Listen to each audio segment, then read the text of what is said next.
Bonsoir, bonsoir. Nous vous demandons quelques minutes d'attention et nous vous disons bonsoir au nom de Jésus-Christ de Nazareth. Ben voilà que Jésus nous a conduits jusqu'à vous. Donc, nous voulons vous parler de Jésus-Christ de Nazareth. Seigneur, prends le contrôle. Vraiment que vous puissiez tendre l'oreille et que si vous entendez ce message, dites-vous que ce n'est pas en vain. N'endurcissez pas vos cœurs, mais cherchez à connaître Jésus-Christ de Nazareth. Celui qu'on est venu annoncer cet après-midi à votre résidence, c'est Jésus-Christ de Nazareth. On n'est pas venu vous annoncer une religion, ni une dénomination, mais on est venu partager avec vous le message que nous avons reçu dans nos cœurs, que Jésus-Christ est Seigneur, que Jésus-Christ est le seul sauveur. Jésus-Christ est le seul capable de sauver vos âmes. Parce qu'il y en a un qui revient. Il y en a un qui revient. Soyez attentifs. Il revient. Cherchez-le pendant qu'il se trouve.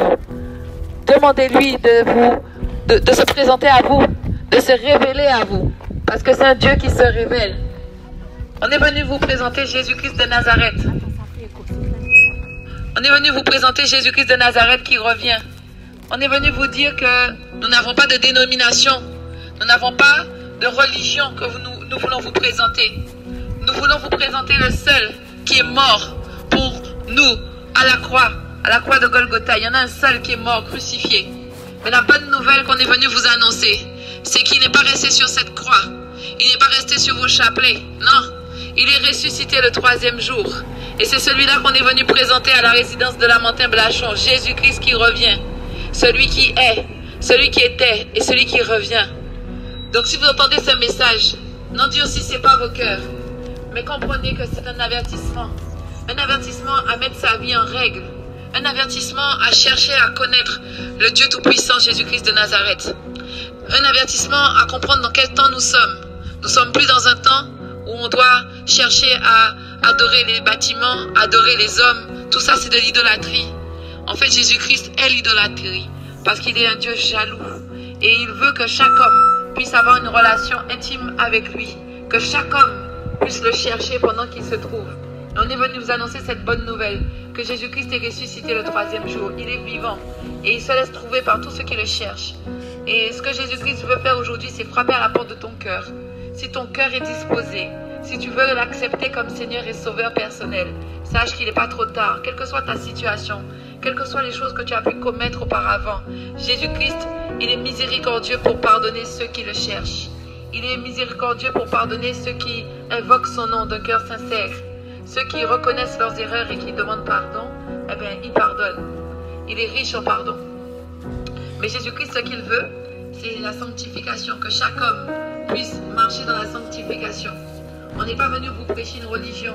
Parce que, est-ce que vous avez vu marquer dans la Bible témoins de Jéhovah, adventistes, catholiques? Vous n'avez pas vu marquer ces choses. Pourquoi? Parce que Jésus-Christ veille sur sa parole. Et que dans sa parole, il se révèle. Donc, c'est prendre le temps de méditer. Il a permis qu'il y ait le coronavirus pour que chaque homme retrouve le chemin de sa maison et que les amants soient confinés, que les maîtresses soient confinées dans leur foyer. Donc, c'est pour pouvoir méditer en famille. Donc, vous savez, le coronavirus n'est qu'un début, en fait. Mais est-ce que durant cette période de confinement, tu as été interpellé? Est-ce que tu as été chercher, en fait, qui est Jésus-Christ de Nazareth? T'es-tu posé les bonnes questions? T'es-tu posé la question que si ce soir tu meurs, où iras-tu? N'as-tu pas vu que Jésus-Christ a mis un point à toutes tes activités, toute cette agitation que tu pouvais avoir, toutes ces occupations? Parce qu'il voulait t'interpeller. Et aujourd'hui encore, il nous amène jusqu'à toi pour frapper à la porte de ton cœur. Parce qu'il a dit qu'il frappe à la porte de ton cœur. Et si tu entends sa voix, ouvre-lui la porte et il viendra souper avec toi. Il viendra te révéler les choses cachées, les choses à venir. Parce qu'il est le Dieu qui se révèle à ses enfants. On n'est pas enfant de Dieu. On devient enfant d'Élohim. On devient enfant de Dieu. Parce que si on essaie tous enfants de Dieu, eh bien, quelle serait la justice de Dieu? Non. Non, il nous a donné le pouvoir de devenir enfant de Dieu. Ça veut dire qu'on le devient. On le devient en confessant ses péchés et en se convertissant à Jésus-Christ, le seul sauveur. Il n'y a pas plusieurs noms. Il y a un seul nom qui a été donné au-dessus de tout nom. C'est celui de Jésus-Christ de Nazareth. Le seul nom par lequel nous devrions être sauvés. C'est pour ça que ce soir, on ne vous prêche pas une religion. On ne vous prêche pas un bâtiment. On ne vous prêche pas le pasteur. On vous dit qu'il est temps de quitter le péché. Il est temps de mettre sa vie en règle. Que Jésus-Christ revient. Et il revient à grande vitesse, à toute vitesse. Donc, si l'ennemi te fait croire que tu auras du temps pour te poser ce genre de questions, ben sache que non. Parce que demain ne t'appartient pas. Tu ne sais pas demain où tu seras, quel accident qui peut arriver. Mais simplement, si tu as donné ton cœur à Jésus, si tu as donné ta vie à Jésus-Christ de Nazareth, eh bien tu sais où tu iras. Mais par contre, si tu demeures dans le péché, aujourd'hui tu ne pourras pas dire que tu ne savais pas. Si tu demeures dans le péché, eh bien tu sais où tu iras. Parce que laisse-moi te dire que si dans les bâtiments où tu vas, on ne t'a pas dit que le fait d'être dénudé, le fait d'avoir des rapports sexuels hors mariage, le fait de regarder la pornographie, de se masturber, tout ça, ce sont des péchés qui t'emmènent en enfer. Alors laisse-moi te le dire aujourd'hui, qu'aujourd'hui, tu as entendu que l'impudicité, la fornication, la masturbation, la pornographie, les avortements, que la cigarette, l'ivrognerie, tout cela, ce sont des péchés qui t'emmènent en enfer. Tu ne pourras pas dire que tu ne savais pas qu'il fallait délaisser ces choses-là et chercher Jésus-Christ de Nazareth. Parce qu'aujourd'hui, nous t'avons annoncé la bonne nouvelle, que le Jésus-Christ, Dieu Tout-Puissant, il est ressuscité entre les morts et qu'il est vivant et qu'il revient. Donc aujourd'hui, on est venu t'annoncer qu'il est temps de mettre ta vie en règle. Si tu vis dans le concubinage, il est temps de te marier et d'arrêter de convoiter les femmes d'autrui. Si tu vis dans le concubinage et que tu convoites encore les hommes d'autrui, il est temps d'arrêter cela. Si aujourd'hui tu vis encore dans le péché, dans le mensonge, dans la fraude, dans les trafics, il est temps d'abandonner tout cela et aller vers Jésus-Christ de Nazareth. Parce qu'aujourd'hui, Jésus te tend la main. Aujourd'hui, Jésus appelle tout homme à la repentance. C'est ce message qu'on est venu vous dire. Repentez-vous, convertissez-vous. Parce que si tu te dis chrétien, que tu vas dans des assemblées, mais que tu demeures dans le péché, que tu continues en fait à mener ta petite vie du lundi au vendredi ou du lundi au samedi, et que après tu viens t'asseoir pour louer qui tu loues. Tu ne peux que louer un démon, tu ne peux pas louer Jésus-Christ, parce qu'il a dit d'élever vers lui les mains d'un cœur pur. Donc il faut avoir le cœur pur, il faut avoir une vie qui honore Jésus-Christ. Quelle vie tu mènes aujourd'hui? Pose-toi la question, quelle vie mènes-tu aujourd'hui? Est-ce que c'est une vie qui honore Jésus-Christ de Nazareth? Est-ce que c'est une vie qui reflète Jésus? Est-ce que tout ce que tu fais, Jésus-Christ le ferait, lui aussi? Puisqu'il a dit qu'il est le modèle parfait. Dans Jean 14, il nous dit qu'il est le chemin, la vérité et la vie. Alors la vie en abondance, elle se trouve auprès de Jésus-Christ de Nazareth. Donc je ne sais pas dans quelle situation tu te trouves, mais sache qu'auprès de Jésus-Christ, il y a la délivrance. Auprès de Jésus-Christ, il y a la libération.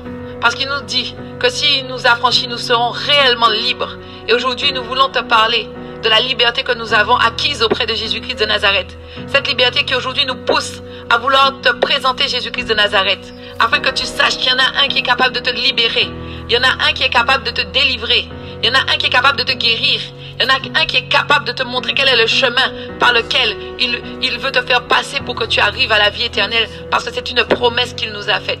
Et il n'est pas menteur comme les humains. Non, il veut qu'on renonce au péché. Il veut qu'on renonce à notre vie, à toutes ces fêtes mondaines. Parce que vous mentez à vos enfants. Vous dites à vos enfants que Noël existe, alors que Noël, le Père Noël n'existe pas. Tout le monde le sait. Pourquoi vous continuez à mentir et à demeurer dans le mensonge? Non, il faut mener une vie de sainteté, de sanctification. Parce que Jésus-Christ, il est amour et il est saint. Il est saint. Il veut que vous disiez la vérité à vos enfants. Que le Père Noël n'existe pas. Et que vous cessez dans vos traditions d'hommes qui ne n'honorent pas, mais qui sont des occasions pour vous enivrer dans l'alcool, dans le péché sexuel, alors que lui, il est saint, il est saint, il est la sainteté incarnée. Donc, pourquoi vous voulez le déshabiller de sa sainteté et vous voulez que de son amour qui vous pardonne tous vos péchés? Non. Et si tu demandes pardon, mais que tu recommences le lendemain, que tu recommences le surlendemain, que tu recommences la semaine suivante, pensant que tu vas demander pardon et que tu vas continuer ta route, sache qu'il y a un stop. Il y a un stop qui va arriver. Et dans ce stop-là, tu auras entendu que Jésus-Christ t'appelle à la sanctification, à la sainteté, de te repentir, mais aussi d'abandonner les péchés, de renoncer à cette vie de péché que tu mènes. Ce que Jésus-Christ veut, c'est que le pécheur abandonne sa mauvaise voie. Il ne veut pas la mort du méchant. Il veut qu'on abandonne les mauvaises voies dans lesquelles nous étions, afin de pouvoir marcher avec lui dans ce chemin qui mène à la vie éternelle, dans ce chemin qui mène à la vie.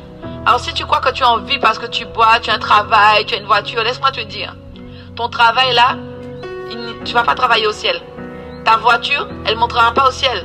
Ta maison, ton appartement, qu'est-ce qu'il va faire au ciel? Parce que tu seras dans un autre corps, un corps glorieux. qui n'a que faire de ces choses du monde. Donc si tu t'attaches à ces choses-là et que ces choses-là t'empêchent en fait de te rendre compte à l'évidence que tu as besoin de Jésus-Christ dans ton cœur, que tu as besoin que Jésus-Christ change ta vie, alors tu n'as pas encore saisi en fait dans quel temps nous sommes. Nous sommes dans un temps où il faut se repentir, il faut chercher Jésus-Christ de Nazareth, il faut prier, il faut lire la Bible, parce que l'ignorance tue. L'ignorance tue.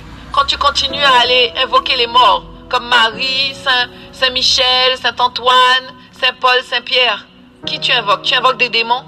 Tu invoques ce que tu ne connais même pas, en fait. Parce que tu es étranger, en fait, à la vie de Jésus-Christ de Nazareth. Parce qu'il a dit qu'il n'y a aucune relation entre les morts et les vivants.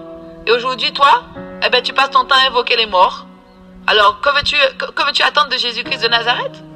Il a dit qu'il y a un seul médiateur. Nul ne vient au Père que par lui, Jésus-Christ de Nazareth. Le seul nom qui a été donné au-dessus de tout nom, par lequel nous devions être sauvés. Alors, aujourd'hui, si tu entends ce message, et si tu as envie de changer de vie, si tu veux qu'on prie pour toi, si tu veux, tu peux te prier toi-même, parce que Jésus-Christ, eh ben, il entend la prière. Il entend les prières qu'on fait lorsqu'on a un cœur sincère. Alors là où tu es, si tu veux pas t'exposer, tu peux te mettre à genoux et tu peux prier, demander à Jésus-Christ de venir dans ta vie, dans ton cœur, de venir te montrer le chemin par lequel tu dois passer pour être sauvé. Si aujourd'hui tu as envie de connaître Jésus-Christ de Nazareth, si aujourd'hui tu as envie de donner ta vie à Jésus-Christ de Nazareth, que ta vie soit changée, laisse Jésus-Christ changer ta vie. Laisse Jésus-Christ écrire ton histoire, parce qu'il veut écrire une nouvelle histoire pour toi. Il veut écrire une nouvelle histoire. Une nouvelle histoire peut commencer aujourd'hui avec Jésus-Christ de Nazareth. Donc si tu entends cette voix, parce qu'il a dit que ses brebis entendent sa voix et le suivent. Donc nous ne te demandons pas de nous suivre, nous. Nous ne sommes que des humains qui sommes aussi des humains comme toi en fait. On n'est pas plus grands. On est simplement des voix qui crient, des instruments. Et aujourd'hui, eh bien, à travers nous, le Seigneur peut-être veut parler à ton cœur. Parce que peut-être que tu le cherches, mais tu ne sais pas comment t'y prendre. Tu tournes en rond et tu te demandes, mais quand est-ce que ça va être la fin? Mais la fin de toute chose, c'est Jésus-Christ, parce qu'il est le commencement et la fin. Il n'y a pas d'autre. Il n'y a pas d'autres qui peuvent te sauver de là où tu es. Il n'y a pas d'autres qui peuvent te retirer de là où tu es. Il n'y a que Jésus-Christ de Nazareth qui sauve. Il n'y a que Jésus-Christ de Nazareth qui délivre. Il n'y a que Jésus-Christ de Nazareth qui guérit. Il peut guérir les blessures de ton cœur. Il peut guérir les souffrances des cœurs. Seul lui peut le faire. Un marabout ne peut pas faire ça pour toi. La sorcellerie ne peut pas faire tout ça pour toi. Au contraire, tu ne peux que t'enfoncer dans les abominations aux yeux de l'Éternel. Parce qu'il est un Dieu jaloux. Il veut qu'on l'honore et qu'on l'adore lui seul. Pas les hommes. Pas les hommes. Donc si tu t'en remets à un homme, à des morts, comment tu peux croire que ta vie va changer? L'ennemi peut te faire croire un instant qu'elle a changé. Mais c'est que pour un temps, c'est éphémère. Mais si Jésus-Christ change ta vie, elle va changer éternellement ta vie. Parce qu'il est éternel, Jésus-Christ de Nazareth. Alors si vous entendez ce message, eh bien croyez que Jésus-Christ aujourd'hui, le royaume s'est approché de vous pour vous avertir que Jésus-Christ revient et qu'il va emmener toute œuvre en jugement. Alors là où tu es, tu peux te moquer, mais sache qu'il y a un stop incontournable où Jésus-Christ de Nazareth demandera à chaque homme des comptes de ce qu'il a fait sur cette terre pendant qu'il avait le souffle de vie. Jésus-Christ nous prête le souffle de vie. Alors si tu crois que tu es maître de ta vie, laisse-moi te dire mon ami, tu n'es pas maître de ta vie parce que tu es possédé. Tu es possédé. Alors si tu n'as pas Jésus-Christ de Nazareth dans ta vie, tu ne peux pas croire en fait que tu maîtrises ta vie en fait. Non, il n'y a que Jésus-Christ de Nazareth qui nous a franchis et qui nous permet d'être libres. D'être libres. Parce qu'il nous a donné le choix.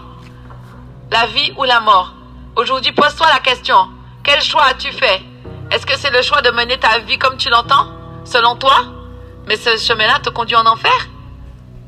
Parce que si tu n'as pas accepté Jésus-Christ dans ta vie, si tu n'as pas renoncé à toi-même, si tu n'as pas renoncé au péché, si tu n'as pas renoncé à la musique du monde, si tu n'as pas renoncé à l'idolâtrie, à la sorcellerie, si tu n'as pas renoncé à la convoitise, si tu n'as pas renoncé au mensonge, si tu n'as pas renoncé à la calomnie, si tu n'as pas renoncé à l'hypocrisie, si tu n'as pas renoncé à l'avortement, si tu n'as pas renoncé aux relations sexuelles en mariage, sache que tu es dans le péché et que tu es sur le chemin large et spacieux qui emmène en enfer. Tu n'es pas sur le chemin de la vie. Tu n'es pas sur le chemin de Jésus-Christ. Et si vous croyez que Jésus-Christ de Nazareth pardonne quand vous continuez à demeurer dans le péché, ben vous vous trompez. Il pardonne ceux qui le cherchent et qui invoquent son nom. Ceux qui renoncent au péché et qui se détournent du péché, qui les délaissent. C'est ça la conversion. C'est le fait d'avoir le cœur repentant, de regretter ce qu'on a fait de mal, qu'on reconnaisse ce qui est mal et qu'on puisse abandonner ce qui est mal. Si tu ne l'abandonnes pas, tu te contentes simplement de demander pardon et tu recommences. Ah, c'est plus fort que moi, je recommence.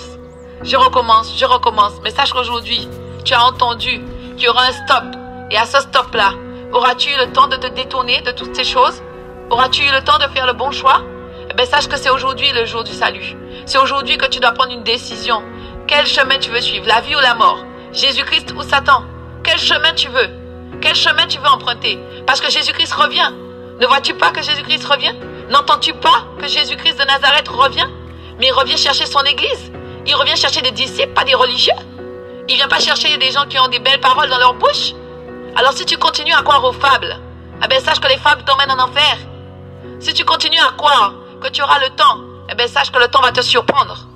Si tu continues à croire que tu peux mener ta petite vie, la musique du monde, Maître Gibbs, Admiralty, toutes ces choses-là, elles t'emmèneront en enfer. Parce qu'elles ne te disent pas que si tu ne t'habilles pas décemment, tu es en abomination, tu es dans le péché. Si tu ne mènes pas une vie qui honore Jésus-Christ de Nazareth, si tu demeures dans le péché, tu iras en enfer. Ils ne te le disent pas. Tu peux aller t'assembler, prier, faire semblant. Mais Jésus-Christ entend tes pensées. Jésus-Christ te voit dans le secret. Jésus-Christ voit ton cœur. Si tu souhaites le mal et que tu es dans la jalousie, Jésus-Christ le voit. Alors, de qui tu peux te moquer? De qui tu peux te moquer? On ne se moque pas de Jésus-Christ de Nazareth. Il a tout créé. Il a tout créé et il connaît le cœur de chaque humain qui habite ici. Il connaît le cœur de chaque personne qui habite ici. Et il sait pourquoi, aujourd'hui encore, il permet que vous entendiez ce message. Il sait pourquoi. Parce que demain, vous ne pourrez pas dire que vous n'avez pas été averti. Vous ne pourrez pas dire que vous ne saviez pas. Vous ne pourrez pas dire que Jésus-Christ n'est pas venu vers vous pour vous tendre la main, pour vous dire, mais quel chemin vous devez suivre? Aujourd'hui, c'est le chemin de la repentance, de la conversion véritable.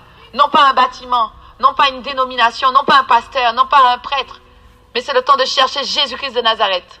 D'aller directement à celui qui est capable de vous sauver, celui qui est capable de vous délier, celui qui est capable de vous faire marcher dans une nouveauté de vie. Si tu n'es pas né de nouveau, comment peux-tu dire que tu as Jésus-Christ? Comment peux-tu dire que tu es enfant de Dieu? Beaucoup aiment dire qu'ils connaissent Jésus, ils connaissent Dieu. Oui, ils prient. Oui. Mais la semaine, tous les jours, ils mènent une vie de débauche. Mais Jésus-Christ a confiné les boîtes de nuit. Jésus-Christ a confiné les bars pour un temps. Oui, c'est pour que tu puisses rentrer dans ton foyer et commencer à assumer ton rôle de père.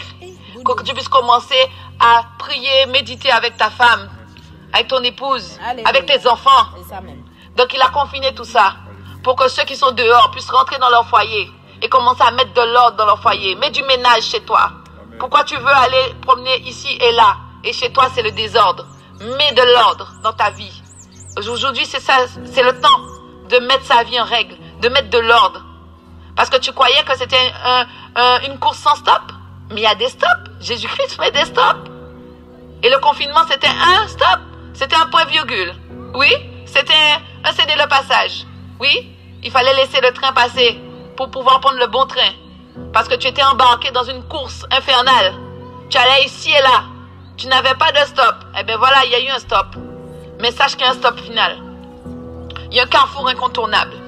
Il y a une rencontre que tu ne pourras pas éviter. C'est celle avec Jésus-Christ de Nazareth. Que tu meurs demain, que tu meurs dans 1 an, dans 10 ans, je ne sais pas quand Jésus-Christ revient. Parce que nul ne le sait. Mais par contre, je sais qu'il y aura une rencontre avec Jésus-Christ de Nazareth. Et que ce jour-là a été noté, que tu as entendu de mettre ta vie en règle, de quitter le péché, de venir à Jésus-Christ de Nazareth. Ne pas aller vers les hommes, ne pas aller vers les bâtiments, ne pas aller vers les dénominations, mais d'aller à Jésus-Christ de Nazareth. Et chacun de vous qui êtes présent ici, Jésus-Christ entend vos pensées. Il entend vos pensées. Vous avez envie que je me taise, hein? Mais non, il veut que tu entendes. Il veut que tu entendes. Parce qu'il veut que tu saches qu'il a tant aimé le monde, qu'il a été, et qu'il a donné son Fils unique afin que quiconque croit en lui ne périsse point, mais ait la vie éternelle. Afin que tu saches qu'il a donné à l'humain le pouvoir de choisir la mort ou la vie. Qu'il a donné le pouvoir de devenir enfant d'Élohim, de devenir enfant de Dieu. c'est un pouvoir qu'il nous a donné en tant qu'être humain. Il nous a donné le libre arbitre. Oui, il nous a donné une conscience. Donc tu sais que tu es dans le péché. Tu sais que si tu devais mourir ce soir, que tu irais en enfer. Sache que l'enfer est rempli d'âmes qui crient, qui hurlent et qui voudraient avoir une seconde chance. Mais il est donné à l'homme de mourir une seule fois. Après quoi viendra le jugement. Et c'est ce qu'on est venu vous annoncer. Qu'il y a un temps de jugement qui arrive. Il y a un temps de jugement qui arrive. Le Seigneur a tant épargné la Guadeloupe pour que la Guadeloupe vienne à la repentance. Mais aujourd'hui, Jésus-Christ de Nazareth veut dire à cette population, à la Guadeloupe, aux îles de la Caraïbe, que l'épée est sortie et que l'épée ne retournera pas dans son fourreau. Et qu'il y a un temps de jugement pour chaque nation, pour chaque être humain. Et qu'il est temps de mettre sa vie en règle et de faire son choix. Parce qu'il y a un temps qui viendra où tu ne pourras plus faire ce choix.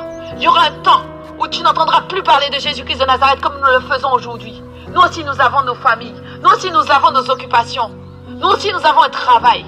Mais Jésus-Christ a tant aimé le monde qu'il envoie ses messagers. Il envoie toujours parce qu'il veut avertir, parce qu'il veut que l'homme se repente. Il veut que l'homme se détourne de ses mauvaises voies. Nous étions aussi comme vous dans le péché. Mais Jésus-Christ nous a fait grâce. Il a aussi envoyé des messagers pour nous parler et pour nous arracher du péché. Aujourd'hui, le désir de notre cœur, c'est que cette parole puisse germer dans ton cœur, puisse t'arracher du péché dans lequel tu es, puisse t'arracher dans la vie dans laquelle tu es, et que tu crois que tu auras le temps. Sache que tu n'es pas maître du temps, mais il y a un savant horloger. Il y en a un qui est maître du temps et des circonstances, c'est Jésus-Christ de Nazareth. Et aujourd'hui, il est venu à la porte de ta maison pour que tu entendes ce message. Il est venu à la porte de ta maison afin que tu entendes, parce que tes oreilles ne peuvent se fermer et nos bouches ne peuvent se fermer, parce que tant que Jésus-Christ nous permet encore d'avoir le souffle de vie, nous sommes là pour annoncer son retour. Nous sommes là pour annoncer l'évangile qui sauve, l'évangile pur, cet évangile qui ne te caresse pas dans le sens du poil. Tu es en train de te dire que cette parole est dure et que cette parole, qui peut la recevoir? Tu te demandes, mais quelle vie pourrais-tu avoir si tu devais te priver de toutes ces choses? Mais sache que la vie que Jésus-Christ t'appelle à avoir, elle est bien meilleure que tout ce que peut t'offrir ce monde.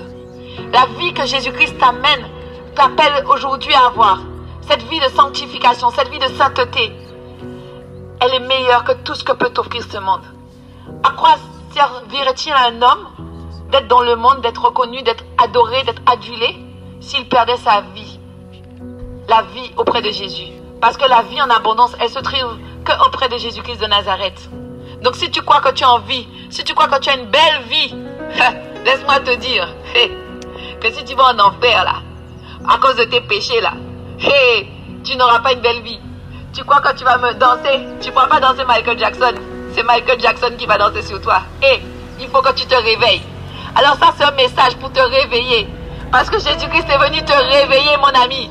Oui, Jésus-Christ est venu te réveiller du sommeil dans lequel tu es. Tu étais endormi. Tu te croyais tellement vivant, mais sache que tu étais mort. Et aujourd'hui, Jésus-Christ veut que la vie entre dans ta maison. Que la vie entre dans ton cœur. Voilà pourquoi il nous a envoyés, pour que la vie puisse rentrer dans ta maison. Que la vie de Jésus-Christ de Nazareth, qui est le seul pourvoyeur de vie, puisse entrer dans ta maison. Renonce à toutes ces choses mondaines. Renonce à toutes ces choses qui t'emmènent en enfer pour accepter Jésus-Christ comme Seigneur et Sauveur personnel. Et à toi qui te dis que tu as la vie éternelle déjà parce que tu pries, tu jeûnes, tout ça. Mais laisse-moi te dire que tu peux prier, tu peux jeûner, tu peux connaître de Genèse à Apocalypse. Mais par contre, si ta vie n'honore pas Jésus-Christ de Nazareth, sache que tu es en train de servir la religion, tu es en train de servir les bâtiments, tu sers les hommes. Mais tout ça, ça ne te sert à rien si tu ne sers pas le véritable. Donc aujourd'hui, ce message est pour toi. Sers Jésus-Christ de Nazareth et cesse de servir les bâtiments, cesse de servir les hommes, cesse de servir les dénominations. Parce que Jésus-Christ est un Dieu jaloux. Donc si tu crois que ta religion va te sauver, si tu crois que la dénomination dans laquelle tu vas t'assembler ou laquelle tu es tellement fervente va te sauver, mais sache que non.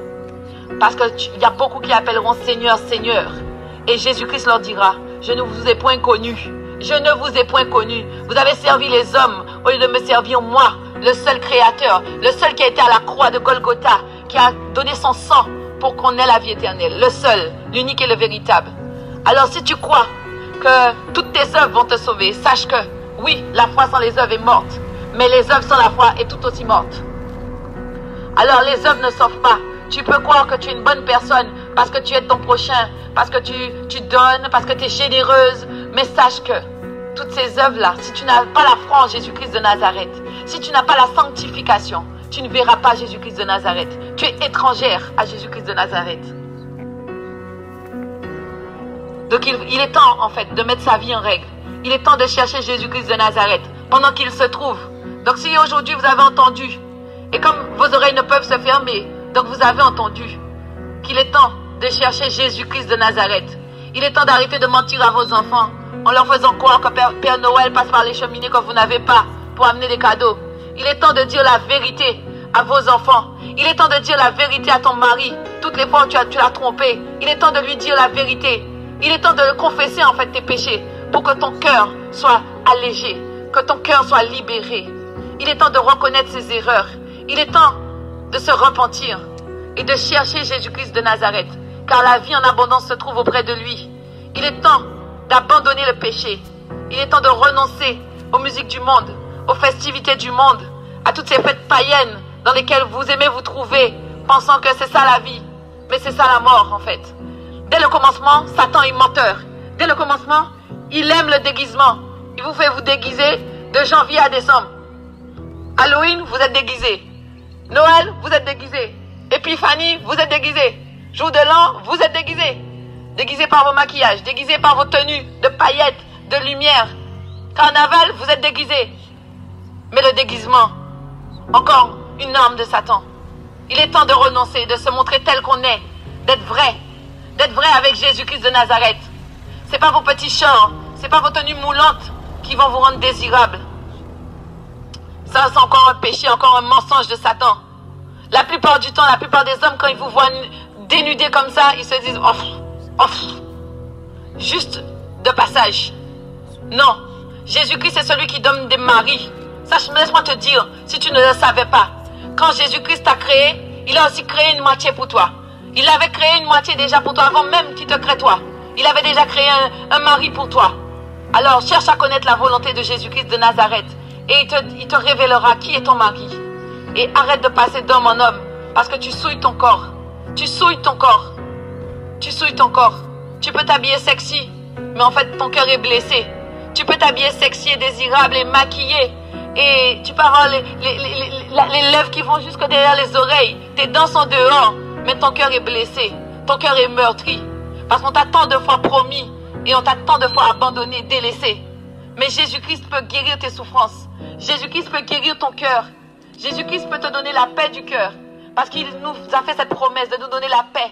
Et pas comme le monde la donne. Donc Jésus-Christ est capable de guérir ton cœur. Simplement viens à lui. Prie. Ouvre la Bible. Lis. Parce que l'ignorance tue. Arrêtez de boire toutes les eaux amères qu'on vous donne. Et cherchez l'eau pure qui est Jésus-Christ de Nazareth. L'eau de vie. L'eau qui est capable, en fait, de te sauver. Soyez bénis au nom de Jésus-Christ de Nazareth. Amen.